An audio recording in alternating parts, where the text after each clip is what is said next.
If you've tried cold brew coffee at a cafe and fell in love with the rich, smooth flavor, you've probably wondered how easy it is to make at home. Well, the good news is this is probably the easiest method you'll ever learn for brewing coffee. So join us as HomeGrounds shows you how to brew cold brew coffee in a mason jar. Hello and welcome. If you haven't already, please subscribe to our YouTube channel for all the updates. And if you've got suggestions or questions about other things you'd like to see, please let us know in the comments. Cold brew coffee is naturally low in acid and in bitterness, so you get a smooth, rich cup that's just like the pricey stuff you get at the cafe. Better yet, cold brew makes a concentrate that can last for a week or more in your refrigerator, so you don't have to brew coffee every day if you're short on time.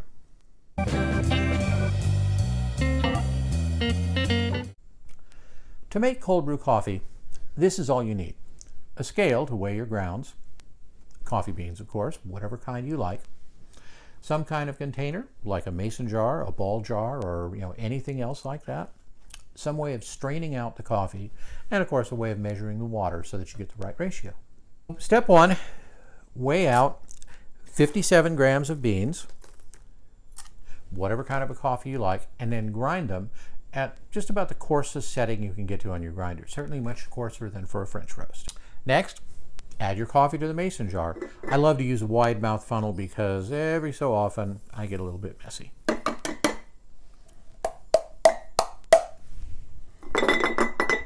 Next, add in 16 ounces, 1 pint of room temperature water. Take a handy dandy spoon, give everything a good stir. Cap your jar and keep it in your kitchen in a cool spot for 12 to 24 hours. Now, we found that 16 hours is a pretty good sweet spot, but really, feel free to play around with it and get the time that represents just exactly the flavor that you want to extract out of your coffee. All right, so it's been just a little over 16 hours now. We've had our cold brew concentrate resting and steeping. Now it's time to filter. You can use a lot of different things to filter. Some people use just the metal strainer, stainless steel strainer, although that does allow a lot of the fines to get in. If you don't mind French press coffee, that's okay. But what I'm going to do, because I happen to have a bunch of these left over from a coffee maker I no longer use, is press it, literally, into service. If I were going to do this on purpose, I would look into getting some of those cheap basket filters. They're available everywhere, and they'd fit a lot better in this. But here's what we're going to do. I give it a little bit of a shake just to wash everything down the sides. Take the lid off, and just as you would with a fine wine, it smells really good, very earthy. Well, this is that dark French roast that I love so much. And now, this is the simple part. You just pour.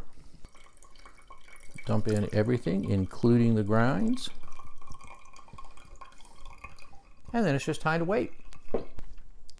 We ended up with about 12 ounces of concentrate. Now, of course, we started with 16 ounces yesterday, but obviously the coffee grinds themselves have absorbed about 4 ounces. The good news about this is you can use a smaller jar.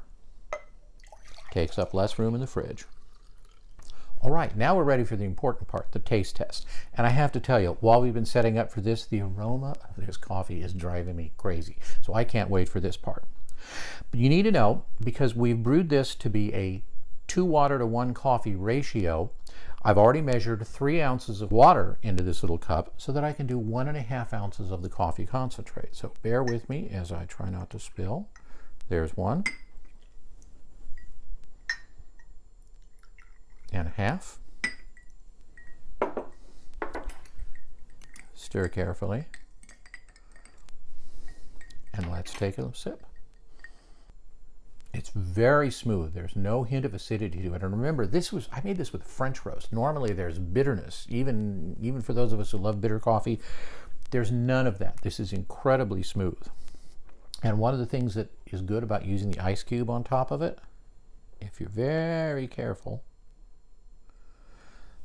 you can get that beautiful float that just swirls into your coffee. I'll go ahead and take this.